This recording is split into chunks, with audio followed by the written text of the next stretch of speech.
یہ گاؤں بظاہر بہت پرسکون تھا۔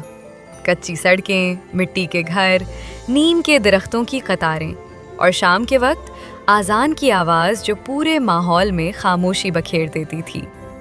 لیکن اس خاموشی کے پیچھے ایسی کہانیاں چھپی تھیں جنہیں کوئی زبان پر نہیں لاتا تھا۔ اسی گاؤں کے کنارے ایک پرانا مگر صاف ستھرا گھر تھا جہاں شہزادی صوبیہ رہتی تھی۔ وہ نام کی شہزادی ضرور تھی، مگر زندگی نے اسے کبھی شاہی سکون نہیں دیا تھا۔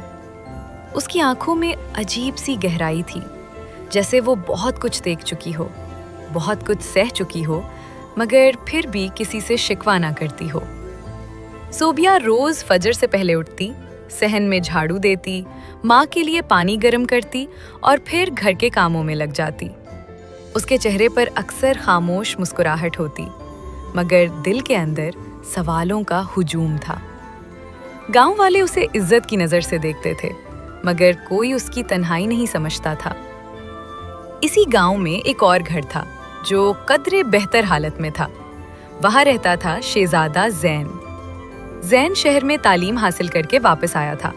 اس کے لباس، بات چیت اور سوچ میں ایک الگ انداز تھا، مگر دل اب بھی گاؤں کی مٹی سے جڑا ہوا تھا۔ وہ جانتا تھا کہ یہ گاؤں جتنا خاموش ہے، اتنا ہی زخمی بھی ہے۔ زین اکثر شام کو گاؤں کی پگڈنڈیوں پر چلتا، لوگوں کو دیکھتا، بچوں کی آنکھوں میں چھپی محرومیاں محسوس کرتا۔ مگر ایک چہرہ تھا جو بار بار اس کی نظر میں آتا، صوبیہ۔ وہ دونوں ایک دوسرے کو جانتے تھے، مگر بات کم ہی ہوئی تھی۔ خاموش نظریں، مختصر سلام اور پھر اپنی اپنی راہوں پر چل دینا۔ صوبیہ کے دل میں بھی زین کے لیے ایک انجانی سی کشش تھی، مگر وہ خود کو روک لیتی، کیونکہ اس گاؤں میں خواب دیکھنا آسان نہیں تھا۔ صوبیہ کی ماں اکثر کہا کرتی، بیٹی، یہاں خاموش رہنا ہی عقل مندی ہے، زیادہ بولنے والے جلد ٹوٹ جاتے ہیں۔ صوبیہ یہ بات سنتی، مگر اس کا دل اس خاموشی کو قبول کرنے کو تیار نہیں تھا۔ ایک دن گاؤں میں ایک واقعہ ہوا۔ ایک غریب کسان کی زمین چھین لی گئی اور پورا گاؤں بس دیکھتا رہا، کسی نے آواز نہیں اٹھائی۔ اسی دن زین نے پہلی بار کھل کر بولنے کی کوشش کی، لوگوں کو اکٹھا کیا، سمجھایا، مگر سب نے نظریں جھکا لی۔ صوبیہ دور کھڑی یہ سب دیکھ رہی تھی۔ اسے لگا جیسے زین وہ سوال پوچھ رہا ہو جو وہ برسوں سے اپنے دل میں دبائے بیٹھی تھی۔ اس رات صوبیہ سو نہ سکی۔ گاؤں کی خاموشی آج اسے شور لگ رہی تھی۔ ہر خاموش چہرہ، ہر جھکی ہوئی نظر اسے بے چین کر رہی تھی۔ اگلے دن جب وہ کنویں پر پانی بھرنے گئی تو زین بھی وہاں موجود تھا۔ چند لمحے دونوں خاموش رہے، پھر زین نے آہستہ سے کہا، کیا تمہیں کبھی نہیں لگتا کہ ہم سب کچھ زیادہ ہی خاموش ہیں؟ صوبیہ نے چونک کر اس کی طرف دیکھا۔ یہ پہلا موقع تھا جب کسی نے اس کے دل کی بات زبان پر لائی تھی۔ وہ کچھ بولی نہیں، بس پانی کا گھڑا اٹھا کر چل دی، مگر اس کے قدم بھاری تھے۔ زین اس کی خاموشی سمجھ گیا، مگر ہارا نہیں۔ وہ جانتا تھا کہ تبدیلی ایک دن میں نہیں آتی۔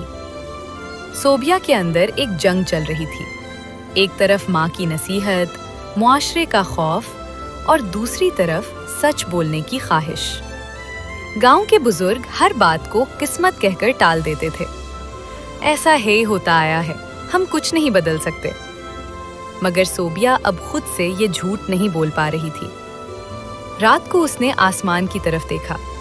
ستارے بالکل ویسے ہی تھے جیسے بچپن میں ہوا کرتے تھے، مگر دل ویسا نہیں رہا تھا۔ اسی رات زین نے فیصلہ کیا کہ وہ اکیلا نہیں لڑے گا۔ اسے کسی ایسے شخص کی ضرورت تھی جو گاؤں کی خاموشی کو اندر سے جانتا ہو، اور وہ شخص صوبیہ تھا۔ اگلے دن زین نے صوبیہ کے گھر کا رخ کیا۔ دروازے پر دستک ہوئی، صوبیہ نے دروازہ کھولا اور دونوں کی نظریں ٹکرا گئیں۔ وہ لمحہ صرف ایک ملاقات نہیں تھا، وہ اس خاموش گاؤں میں چھپی جدوجہد کی شروعات تھی۔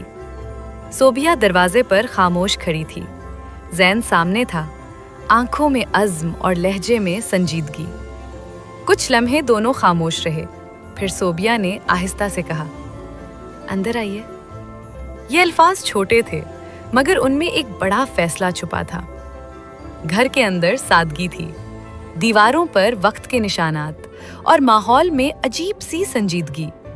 زین نے ادھر ادھر دیکھا اور بولا، میں جانتا ہوں یہاں بولنا آسان نہیں، مگر خاموش رہنا اب اور مشکل ہو گیا ہے۔ صوبیہ نے نظریں جھکا لیں۔ ہم بول بھی لیں تو کون سنے گا؟ اس گاؤں میں سچ ہمیشہ دبایا گیا ہے۔ زین نے مضبوط لہجے میں جواب دیا، اگر ایک بھی ساتھ دے دے تو خاموشی کمزور پڑ جاتی ہے۔ یہ بات صوبیہ کے دل میں اتر گئی۔ اسی دن سے دونوں کی ملاقاتیں بڑھنے لگیں، کھیتوں کے کنارے، کنویں کے پاس یا نیم کے درخت کے نیچے، جہاں باتیں صرف باتیں نہیں رہیں بلکہ سوال بن گئیں۔ صوبیہ پہلی بار اپنے دل کے بوجھ زین کے سامنے رکھ رہی تھی۔ زمینوں کے جھگڑے، عورتوں پر ظلم، غریبوں کی بے بسی، وہ سب کچھ جو برسوں سے اس نے دیکھا تھا۔ زین غور سے سنتا، کبھی ٹوکتا نہیں۔ وہ جانتا تھا کہ سچ سننا بولنے سے زیادہ ضروری ہوتا ہے، مگر گاؤں کی خاموشی کو یہ سب پسند نہیں آیا۔ لوگوں نے باتیں بنانا شروع کر دی۔ شہزادی زیادہ بولنے لگی ہے، شہزادہ باہر سے آ کر ہمیں سکھائے گا۔ صوبیہ کی ماں پریشان ہو گئی، بیٹی لوگ باتیں بنا رہے ہیں، رک جاؤ ورنہ نقصان ہوگا۔ صوبیہ نے پہلی بار نرمی سے مگر مضبوطی سے کہا، اماں اگر آج بھی چپ رہے تو کل ہماری بیٹیاں بھی یہی سب سہیں گی۔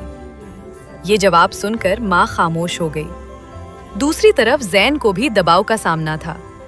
گاؤں کے بااثر لوگ اسے سمجھانے لگے، کبھی دھمکی، کبھی لالچ، شہر واپس چلے جاؤ، مگر زین پیچھے ہٹنے والا نہیں تھا۔ ایک دن اس نے گاؤں کے چند نوجوانوں کو اکٹھا کیا۔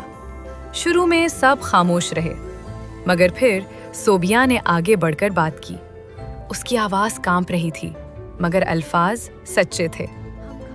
ہم خاموش رہے، اسی لیے ہمیں کمزور سمجھا گیا۔ اگر ہم آج بھی نہ بولے تو ہماری خاموشی ہی ہماری دشمن بن جائے گی۔ وہ لمحہ گاؤں کی تاریخ بدلنے لگا۔ کچھ لوگوں کی آنکھوں میں آنسو تھے، کچھ کے چہروں پر خوف اور کچھ کے دلوں میں ہمت، مگر جدوجہد کی قیمت ہوتی ہے۔ اسی رات صوبیہ کے گھر پر پتھر پھینکے گئے، دھمکی آمیز پیغام چھوڑا گیا۔ صوبیہ ڈر گئی مگر ٹوٹی نہیں۔ زین فوراً وہاں پہنچا۔ ڈرنا مت، یہ خاموشی کی آخری کوشش ہے۔ اگلے دن زین نے فیصلہ کیا کہ وہ معاملہ باہر تک لے جائے گا، قانون، میڈیا اور شہر کے باخبر لوگوں تک۔ یہ گاؤں پہلی بار نقشے پر آ رہا تھا۔ وقت کے ساتھ حالات بدلنے لگے، زمینیں واپس ہوئیں، ظلم کے خلاف آواز اٹھی، اور سب سے بڑھ کر لوگ بولنا سیکھنے لگے۔ صوبیہ اب صرف ایک خاموش لڑکی نہیں تھی، وہ گاؤں کی آواز بن چکی تھی۔ زین نے اس کی طرف دیکھا اور کہا، تم نے ثابت کر دیا، اصل شہزادی وہ ہوتی ہے جو خاموشی کو توڑ دے۔ صوبیہ کی آنکھوں میں نمی تھی مگر چہرے پر سکون، اور اصل شہزادہ وہ جو ساتھ کھڑا رہے۔ گاؤں اب بھی وہی تھا، کچی سڑکیں، مٹی کے گھر، نیم کے درخت، مگر خاموشی بدل چکی تھی۔ اب اس گاؤں میں سناٹا نہیں، آواز تھی، حق کی آواز۔